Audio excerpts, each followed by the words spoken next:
Hey Dumbsville, want to talk about Sonic with me? No! Why not? That franchise best Days Gone sucks. I'll pay you. Ha! I don't need your whore capitalist money! Okay, actually never mind. I'm in massive credit card debt, so maybe I do need your whore capitalist money.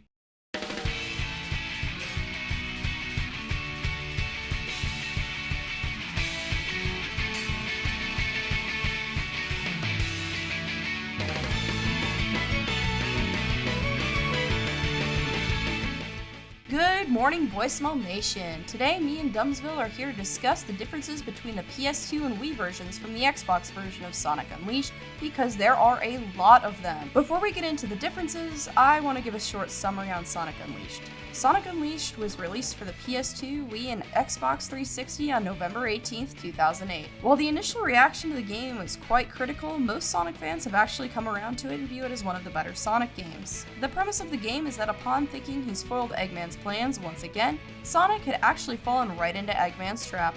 Eggman steals the power of the Chaos Emeralds, shooting a giant laser that splits the Earth into chunks, and turning Sonic into a werehog. After crashing from space, Sonic meets a weird little bastard named Chip who lost his memory.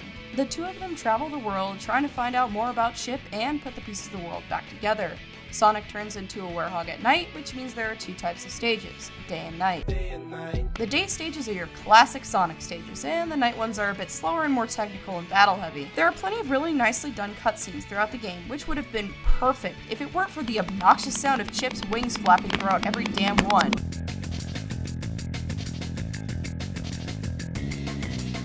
Here's the funny part with Unleashed, there's two Sonic games that are Sonic Unleashed. The HD and non-HD versions of Sonic Unleashed feel like two entirely different games. The Xbox 360 and PS3 versions were done by Sonic Team themselves, completely in-house and everything, while the PS2 and Wii versions were done by Dimps, whose work ranges from Sonic Rush and Sonic Advance, which are some of the best Sonic games ever made, to Sonic 4. I don't like Sonic 4. These really do feel like two entirely different versions of the same take on the game. You get the same general story, the same level names, etc., but in different orders with different mechanics, with different level design. It's just all really weird. In the 360 version, the boost is a consistent gauge. Hold the button and the meter goes down. Refill your meter by collecting rings and killing enemies. Pretty simple system. If you play Generations, it's the same deal. Same with Colors and Forces, only those games use wisps. In the PS2 and Wii versions, though, the boost is a group of chambers. You press the button to do a chunk of a boost rather than the full boost. It's not a consistent boost like the 360 and PS3 versions. While in the HD versions, there is kind of a strategy to conserving your boost. In the PS2 and Wii versions, it's about using your chambers at the right time. There is a strategy to knowing when you can use your boost, chaining together combos and action moves. And yes, there's even kind of a combo system in this. It's called an action chain. So the game incentivizes being a bit more stylish in these levels. The werehog segments are also very different. Different buttons do different things. Different actions are mapped to different buttons. There is a left and a right hook in the PS2 and Xbox version, as opposed to the 360 version's mash X to God of War kind of combat system. There's no holding the sprint button like in the 360 version either. In the PS2 version, you double tap the analog stick. It feels like a 3D Kirby game or Smash Bros game. And he also feels like he's completely on ice. The combat in general is just slightly less God of War like in the PS2 version. It does kind of its own thing. Less QuickTime events, more just general button mashing. It feels like a slightly more complex Lego game to me. While the 360 version, it's just God of War. It's just God of War. Hub worlds are also entirely different. On the 360 version, they're fully 3D explorable hub worlds. You actually have to walk around them and navigate them, talking to citizens and whatnot. There's even mini levels when you have to actually go to a level. These are very impressive, but can also be pretty big and meandering, especially when you have to walk around, say, Spagonia at a goddamn snail's pace. Meanwhile, the PS2 version has these flat visual novel styled areas. These are so fucking pointless and goofy. It's a bunch of still images as citizens just talk to you. They are, however, a lot faster to go through, and once again aren't nearly as meandering. It reminds me of Persona 3 Portable, where the areas are condensed down into just still images and little points on the map, and the dialogue is more visual novel-esque. As for those mini levels from the 360 version, the PS2 version once again doesn't have those. Instead, you actually go to the shrine, where you enter into a door to the next corresponding corresponding levels. These serve no actual point other than like maybe atmosphere, but god damn it, I thought they were cool. Also, in the boost levels, you can crash into walls in the PS2 version.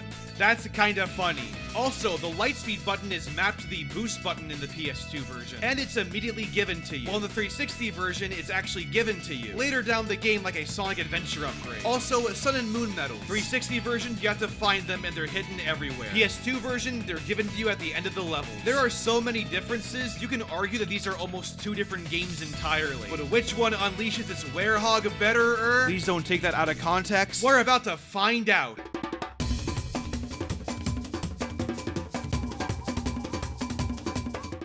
To this day, Sonic Unleashed is a great looking game. And yeah, when it comes to graphics, there's a clear winner here. Not only is the 360 version a lot better looking because of the, higher graphics power of the 360, it also just has some of the best art direction of the entire franchise. The environments are so lush and varied and beautiful. Holoska is so white and snowy. It has beautifully glimmering ice crystals. Dragon Road has beautiful red dragon decorations that contrast the gray bricks of the actual scenery. Windmill Isle is an amazing looker. That sunset is just so beautiful. Jungle Joyride is so lush and green, but the water is so blue and crisp. Sonic Unleashed is a looker, and in my opinion, no Sonic game has been able to replicate it. Not even Generations, and especially not the Unreal Engine 4 tech demo looking ass Sonic Frontiers. Sonic Unleashed is just a good ass looking game, and maybe a little bit ahead of its time. Microsoft did something fucking crazy. On Xbox Series X and S, they increased the frame rate to 60 FPS. No frame drops, no bullshit, no nothing. Meaning that on Xbox Series X, you can run this game at 60 frames per second. So my biggest problem with Unleashed is now pretty much fixed on Xbox. On top of this, the 360 is still a great playing game. For the most part, at least. For one thing, the Xbox version has better drifting. It is very loose and not quite Generations level yet. But the PS2 version has you holding the square button, which is also the boost button. The HD versions have you holding the triggers. So now there's a dedicated button for it. The drifting in the Wii version feels more like Sonic Colors, which I am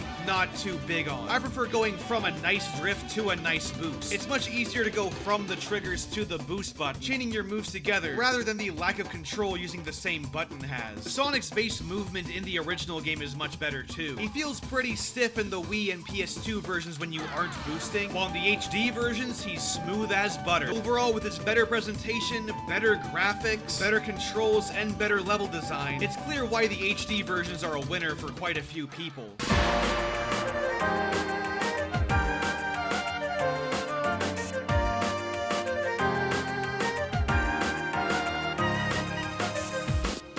This was at a time when QuickTime events were getting really popular.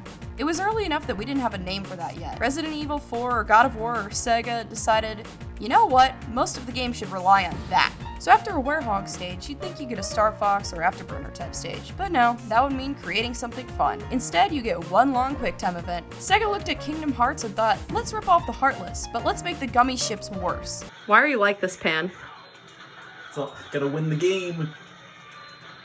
Man. You're a disappointment. What do they want me to hit? Oh, and if you die once you get to the boss, you don't restart from the start of the boss, but instead the entire fucking stage. There are literally no checkpoints here of all places. Yeah, sure, this stage only lasts like 2 minutes, but the QuickTime gameplay is so damn boring that having to do that makes me want to stick my dick in a beef grinder. Well, you finally just did a werehog stage and a shitty airplane QuickTime stage that is unnecessarily difficult for being one of the first levels. You think now it's Sonic's turn? Well, no, werehog gets another stage. After a while, the game finally opens up and lets you select from the world map. Now you think you can go back and replay old stages and grind for upgrades, but no, you have to go where the story says. They introduced the level select world map just so you have to follow where the story tells you to go. What is the fucking point? Why did you introduce a stage select if you're not gonna let me select a stage? You need Sun and Moon medals to actually play the real levels, but you have to find them in these shitty maps that you have literally no direction to find any of them, and you have no idea what they even unlock. I feel like you spend more time outside of the levels than you do in them. What's the fucking point of playing Sonic if all you're gonna do is walk around and talk to NPCs? This is bullshit.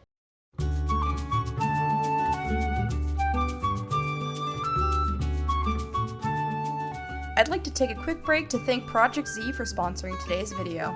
Project Z is an app designed to help you match with people who have similar interests. You can also join particular communities called circles to meet other people that all enjoy a particular topic. You can chat with these people in parties, which are group chats, with a specific topic that are free for anyone to join. If you join by clicking the link in the description and use code MANGOES, you can join my party and we can chat together.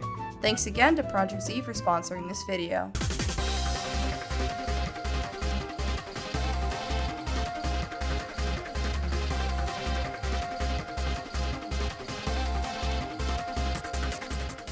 Before you get on my ass about shitty motion controls, I'd like to remind you that it takes 5 seconds to plug in a GameCube controller and simply not deal with that shit. You can get the medals in level instead of walking around looking for them, which is a real time saver.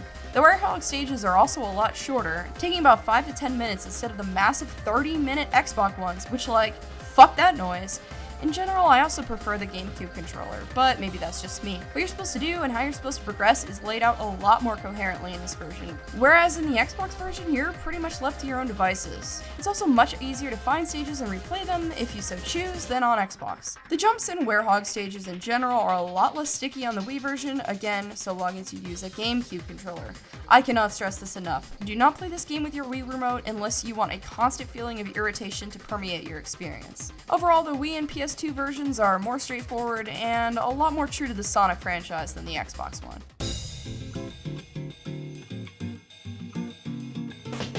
As for the PS2 and Wii versions, they are better optimized, running at a much more consistent 30 FPS with little frame drop. The issue, though, isn't everything else. It doesn't look awful or anything, just really, really flat. The Werehog looks like this. None of those fancy fur textures. Geometry's a lot more blocky. Textures are muddier. Environments and geometry look like fucking Minecraft. Everything's just a lot more flat in this version. This is, of course, to be expected. The Wii is not the 360 or the PS3. But what wasn't expected was how the PS2 version is kinda dog shit. Apparently the PS2 version is a back-ported Wii port. It has a lot of downgrades. Already you're dealing with a really flat game, and the PS2 port is even worse. There's a lot more dithering in this version. The game runs in 4:3 instead of widescreen, and almost all the models are downgraded and more low poly. Look at Chip in the Wii version, and then look at him in the PS2 version. Where are his hands? At least it's optimized,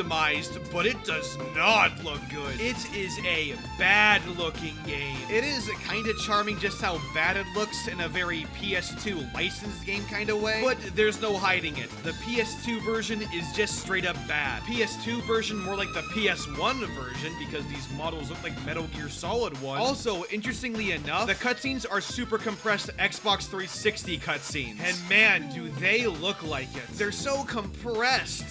Ew. It's so jarring going from the Xbox 360 cutscenes to PS2 and Wii graphics. It just looks really shoddy. Also, the Wii and PS2 versions has one of the worst tutorials I've ever seen. So before you can actually play the damn game, you play these really short, kind of boring levels, where Chip interrupts you every 5 seconds to teach you some new mechanic. This makes the tutorial incredibly stop and go, and makes getting to the actual game so much longer and more tedious. Windmill Isle Act 1 on the 360 is a way better tutorial. You learn everything as you move along the level, and while Chip does explain the game to you, he doesn't pause the entire game. This makes learning the mechanics so much more enjoyable and much less tedious. You're not forced to learn what you need to do, rather you're guided through it. The tutorial in the PS2 version lasts way too long as well. It's like almost every mechanic you're forced to stop and go and learn. It's just a really awful first impression. It's a complete slog. Also, back to what I was getting at earlier, I don't like the controls of the daytime stages. Why is the circle button boost and square drift and slide? I associate the square and X button with moving forward, and the circle button for moving backwards, so why is circle boost? Also, yeah, the motion controls are awful. I'm not sure why Mango tortured himself by using motion controls, but it's all just wiggle waggle wiggle waggle. At least you can plug in a controller. The Werehog levels are also a lot more tedious. Being locked out of doors and having to find collectibles is just so much more boring. To give credit to the Xbox 360 version, you can skip combat encounters. You probably weren't intended to, but you can. And you can't skip all the combat encounters, but you can skip some of them. But in the PS2 and Wii version, when there's combat, you have to do it. Top this off with jankier, more button-mashy fighting controls, and it's just not really fun. It's very monotonous. And oh man, those wasp enemies. I don't know how I'm supposed to hit them. I guess you're supposed to throw boxes at them, but there's only a small amount and they don't respawn, and they always dodge your moves. I just end up hitting the air until they die, which makes them incredibly obnoxious to fight. Who thought this was fun? It's not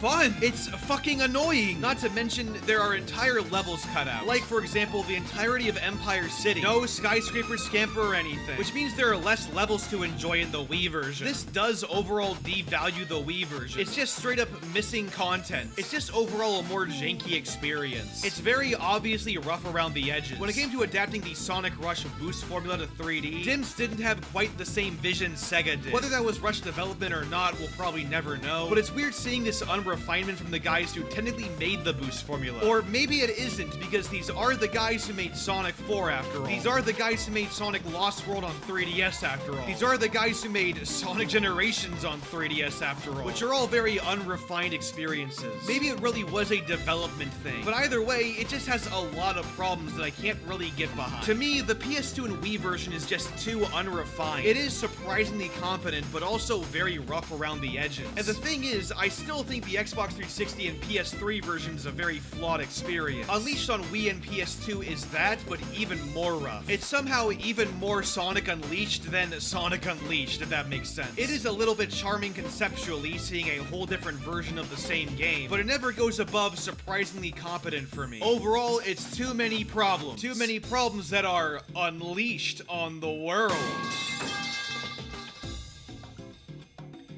Now that all that's out of the way, I'm gonna overdose on fentanyl, all while listening to Future. At the end of the day, there's a massive difference between the versions of this game, and which one is better definitely comes down to personal preference. So if you're a Sonic fan, I highly recommend playing them all so you can form your own opinion. Anyways, my apartment's on fire, so I'll catch you on the flip side.